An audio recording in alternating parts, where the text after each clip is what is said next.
The Cowboys fear a pack attack, and we're going to start with the most competitive game, which was Green Bay and New York, where the Packers knock off the Giants at Lambeau. Aaron Rodgers' amazing stretch just continues, and it sets up a showdown with the Cowboys. Chris, when you look at this game, this matchup, how concerned should Dallas be with this Green Bay team coming in, probably the hottest team in football right now? Well, you have to be concerned with the Green Bay Packers because they've got the hottest quarterback in football in Aaron Rodgers, and you look at what they were able to do against the New York Giants. Now, the game was a little closer than that 38-13 final score, but you start seeing the efficiency of Aaron Rodgers, the ability to be able to buy time, his offensive line being able to protect for him, keep a firm pocket, just his ability to be able to find receivers, locate receivers downfield. Got to be impressed by it. But the Dallas Cowboys have the formula for success against the Green Bay Packers, and that's controlling time of possession, playing keep away from Aaron Rodgers and that Green Bay Packers offense. And you have to do that by being able to run the football, and the Cowboys can do that with Zeke Elliott behind that big physical offensive line. One thing Dallas is going to have to do, it brings us to second down, is stop the Hail Mary. Are you kidding me? That Hail Mary. He did it again. By now it's in the playbook, right? It's an official play in Mike McCarthy's playbook, It really right? is. Let's get to it. His third touchdown on a Hail Mary in 13 months highlighted this win over the Giants out at Lambeau Field at the end of the first half. Let's talk about the Hail Mary. It got a ton of tweets online, ton of reactions from guys. Deion Sanders saying, I really don't care who wins, but I want to slap every DB involved in that Hail Mary play. Michael Strahan, a former Giant, said it is unacceptable when you know it's coming. And there's the key, Chris. How do you defend against the Hail Mary from Aaron Rodgers, especially you know what's coming? Now, you were a defensive lineman. What is the game plan defensively when you know what's coming at the 50-yard bomb? Well, a lot of teams want to sub in a wide receiver or somebody that can jump really, really high to be the jumper in the end zone to knock the pass down. Teams talk a lot about boxing out at the point of attack when the football is in the air. But to me, I want to go get the source of the pass. I want to come after the quarterback. Teams usually rush 3 or 4 defenders. I would come after them with 5, create one-on-ones along the offensive line, have my defensive linemen get one-on-one pass rush. You got to have somebody win in that situation. But putting pressure on Aaron Rodgers, not allowing him to set his feet so he can get the proper trajectory on that pass in order to give his receiver a chance in the end zone. I'm coming after the quarterback every single time. I don't want to leave it up to the guys on the back end. And you said you're getting your hands up. As a defender, show us the arms that you're putting out right here against Aaron Rodgers.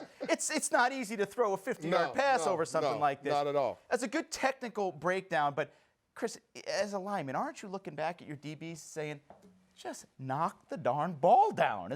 Just knock the ball down or knock the receiver out of bounds. Even if you get a pass interference penalty, they got to kick a field goal because, listen, the half is over. There's no more time on the clock. You don't think the Green Bay Packers are going to go for it on a goal-to-goal situation. So that's the situation. That's the scenario. That's probably how I would play it. That would be frustrating as a teammate, one of those defensive backs for the New York Giants. You mentioned box out. All these guys have played pickup hoops. Everybody knows what box out box your man out, and you get a touch. Show me that wingspan again. How long is it? How long is that thing? You can't throw a pass over. I can't do anything over that. No, absolutely not. Yeah.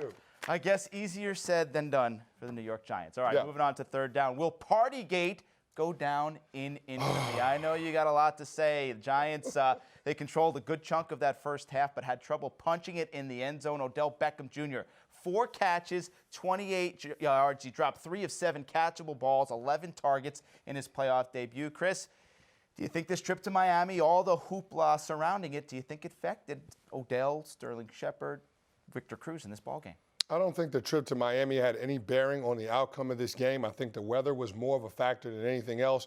When it's cold, the ball is harder, it's slicker, harder to catch, harder to get a handle on. Odell Beckham Jr. hasn't played in the game below freezing until yesterday in Lambeau Field, so you had to think that factored in to a couple of his drops. And, of course, the Green Bay Packers and Aaron Rodgers, they were able to build some momentum, and they rode that momentum the rest of the game. What are these guys doing, though? Odell out there, Victor Cruz, no shirt at Lambeau Field before the game, taking selfies on the field.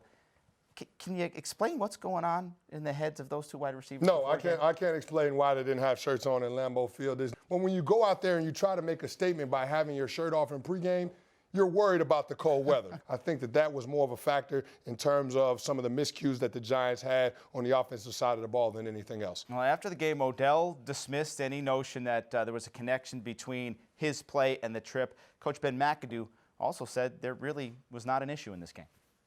There was a lot of talk early in the week, and then a lot of commentators today about the boat ride and what kind of message it sent and what kind of tone it set.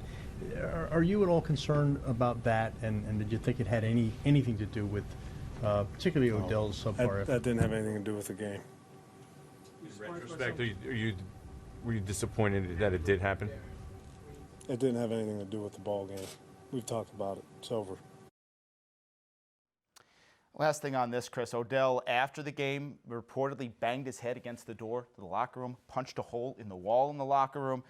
How long do you think this sticks with him, this distraction, the trip to Miami, and then the way he played? He laid a dud in his first playoff game. Well, the trip to Cabo is still affecting Tony Romo. Dallas Cowboys fans are still talking about it. So I think this is going to be around for a while. It's a missed opportunity, but it's also a learning experience for Odell Beckham Jr. and for the rest of this young Giants football team. It gives them the experience. They can understand what it's like to play in the postseason. And so when you have that opportunity, it's only going to bode well for you moving down the road, as long as you've learned from the miscues that you had in this football game. And I trust that Ben McAdoo will make sure he sets the agenda in terms of these guys using it as a teaching moment. So lessons learned. Put your shirt on at Lambeau Field, and the door and the wall are always going to win those fights. Absolutely. You're not going to beat those guys. All right, let's move on to fourth down, where forget flying high. The Seahawks, all of a sudden, they can run the football. They struggled all season, but the Seahawks rushed the ball down the throats of the Detroit Lions over the weekend to the tune of 161 yards from Thomas Rawls, who really had been hurt for most of the season. Now, how dangerous is Seattle if they can continue to run the football like this? When you have the running game, you're going to open up more one-on-one opportunities for those receivers on the edge. That's how Seattle has to play if they're going to have a chance at beating Atlanta in the Georgia Dome.